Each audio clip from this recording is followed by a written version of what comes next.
নমস্কাৰ বন্ধুসকল, আসসালামু আলাইকুম।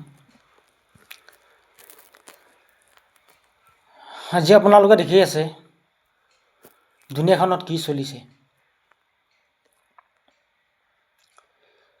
কাৰণ বহুত মানুহক দেখিছোঁ কয় বিজেপি চৰকাৰে বোলে উন্নতি কৰিছে, ইটো কৰিছে সিটো কৰিছে। আপোনালোকে দেখুৱাই দিয়কচোন কোনটো উন্নতি কৰিছে। ৰাস্তা বনালে খালি উন্নতি হয় নেকি? আপোনালোকে কওক। এই দুখীয়া বোলে এই মানুহকেইটাক মানে অৰুণোদয় দিলে কি উন্নতি হয় নেকি? আগত কি অসমীয়া মানুহে কি কৰ্ম কৰি খোৱা নাছিলে নেকি? এতিয়া অৰুণোদয়কেইটা লৈ পেলাইহে মানুহে খায় নেকি ভাত? আগতে ভাত খোৱা নাছিলে নেকি অসমৰ মানুহে? আগতেতো খাইছিলে। তো আপোনালোকে চিন্তা কৰি চাওক, একদম মানে ক'লোঁ নহয়, স্কুলৰ পৰা আদি কৰি চব বন্ধ কৰি দিলে। কেইহাজাৰ স্কুল বন্ধ কৰি দিলে। চৰকাৰী স্কুল বন্ধ কৰি পেলাই সিহঁতৰ প্ৰাইভেট স্কুল খুলি ল'লে। লোকচান কাৰ হৈছে আপোনালোকে চিন্তা কৰিছেনে? লোকচানটো আমাৰ অসমৰ জনতাৰ হৈছে। সিহঁতৰ ল'ৰা ছোৱালী ক'ত পঢ়ি আছে আৰু আমাৰ ল'ৰা ছোৱালীবিলাক ক'ত পঢ়ি আছে? আপোনাৰ ল'ৰা ছোৱালীবিলাক ক'ত পঢ়ি আছে? ভঙা চিঙা স্কুলত আমাৰ ল'ৰা ছোৱালী পঢ়ি আছে, বা আপোনালোকৰ ল'ৰা ছোৱালীয়ে পঢ়ি আছে। আৰু সিহঁতৰ ল'ৰা ছোৱালী ক'ত পঢ়িছে? আমেৰিকাত। আমেৰিকাত পঢ়ি আছে সিহঁতৰ ল'ৰা ছোৱালীবিলাক।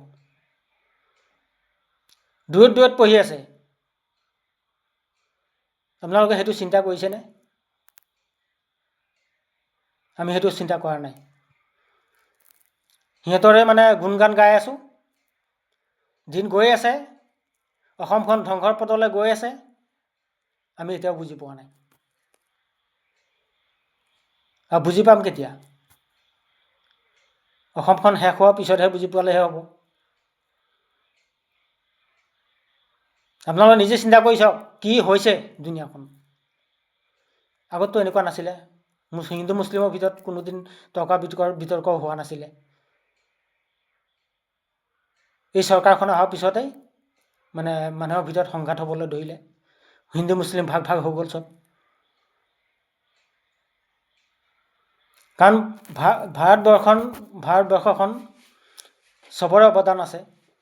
হিন্দুৰো যিখিনি অৱদান আছে, মুছলিমৰো সেইখিনি অৱদান আছে। প্ৰত্যেকটো জাতিৰে অৱদান আছে। প্ৰত্যেকটো মানুহৰ অধিকাৰ আছে ইয়াত জীয়াই থাকিবৰ কাৰণে। যে মুছলিমখিনিক এনেকুৱা অত্যাচাৰ কৰিছে, অকল মুছলিমখিনিক বুলিয়ে নহয়, খিলঞ্জীয়া মানুহকো অত্যাচাৰ কৰিছে, নকৰা নহয়। এই শিলহাকত যে এইখিনি উচ্ছেদ কৰিলে, সেইখিনি গোটেইখিনি অসমীয়া মানুহ। সেই মানুহখিনি আজিলৈকে সংস্থাপন দিলে। এতিয়াও বহুত মানুহ ভাড়া ঘৰত থাকে গুৱাহাটীত। তো অসমীয়া মানুহৰ কাৰণে কি কৰিলে তেওঁ? মুছলিমক যেনিবা দেখিবই নোৱাৰে, মুছলিমৰ কাৰণে একো নকৰিলে নাই। অসমীয়া মানুহৰ কাৰণে কি কৰিলে? আপোনালোকৰ কাৰণে কি বজাৰ পাতে বেলেগ কৰিলে নে কিবা বিশেষকৈ সুবিধাই দিলে? কোন সুবিধাটো দিলে? কাৰণ আপোনালোকে যিখিনি পাই আছে, মুছলিম মানুহ সেইখিনিয়ে পাই আছে। চাউলকেইটা আপোনালোকে পাই আছে, মুছলিম মানুহে চাউলকেইটা পাই আছে ফ্ৰীকৈ। আপোনালোকৰ কাৰণে কি সুবিধা কৰি দিলে আপোনালোকে কওকচোন কথাবিলাক।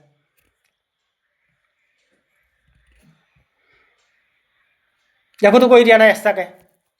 বোলে অসমীয়া মানুহৰ কাৰণে বজাৰটো বেলেগ কৰি দিছোঁ, মুছলিমৰ কাৰণে বজাৰটো বেলেগ কৰি দিছোঁ, সেইটোতো নাই কৰা। একেটা বজাৰতে আমি খাই আছোঁ চবেই, একেটা মূল্যতে খাই আছোঁ আমি।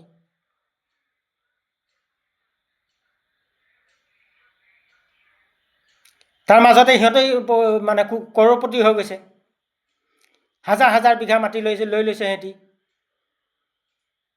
বেদখল কৰি লৈছে মাটিবিলাক। অসমৰ জনতাৰ মাটি মানে কাঢ়ি লৈ সিহঁতি মানে পুঁজিপতি হৈ গৈছে।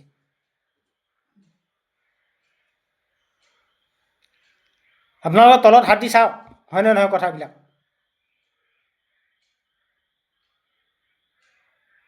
ভালকৈ হাত দি পেলাই চাওক আপোনালোকে কথাবিলাক হয়নে, সঁচা কৈছোঁ নে মিছা কৈছোঁ।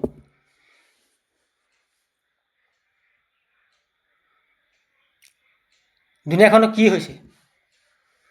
আগত আমি নাই দেখা এইবিলাক, নাই দেখা। বিভাজন সৃষ্টি কৰি দিছে মানুহৰ মাজত সংঘাত লগাবৰ কাৰণে। আজি সংঘাত এটা যদি লাগে, আপোনালোকে চিন্তা কৰি চাইছে নেকি? আজি সংঘাত এটা যদি লাগে, এই সংঘাতটোত সিহঁতি জড়িত থাকিব নেকি? তাৰ মাজত সিহঁতি সোমাব নেকি? সিহঁতি অট্টালিকাৰ ওপৰত সোমাই থাকিব। আজি কিবা এটা হওক হিন্দু মুছলিমৰ ভিতৰত, সিহঁতি অট্টালিকাৰ ভিতৰত সোমাই থাকিব, গেট মাৰি পালে তাত কোনো নোসোমায়। আৰু পাব্লিক মৰক, পাব্লিকবোৰ মৰিব, হিন্দু মুছলিম মৰিব। সিহঁতি ওপৰৰ পৰা খালা চাই থাকিব, তহঁতি মৰ, আমি জীয়াই থাকিব পাৰিলে হ'ল। প্ৰকৃততে কথাটো হয়নে নহয় আপোনালোকে জনাব, চাব আপোনালোকে চিন্তা কৰি। কাৰণ আমি তেনেকুৱা সংঘাত দেখি আহিছোঁ, সেইটো কাৰণে ভিডিঅ'টো বনাইছোঁ। তো আপোনালোকে অনুৰোধ কৰিছোঁ ভিডিঅ'টো চাব। আপোনালোকে যদি কিবা বেয়া কৈছোঁ তেতিয়া আপোনালোকে কমেণ্টত জনাব।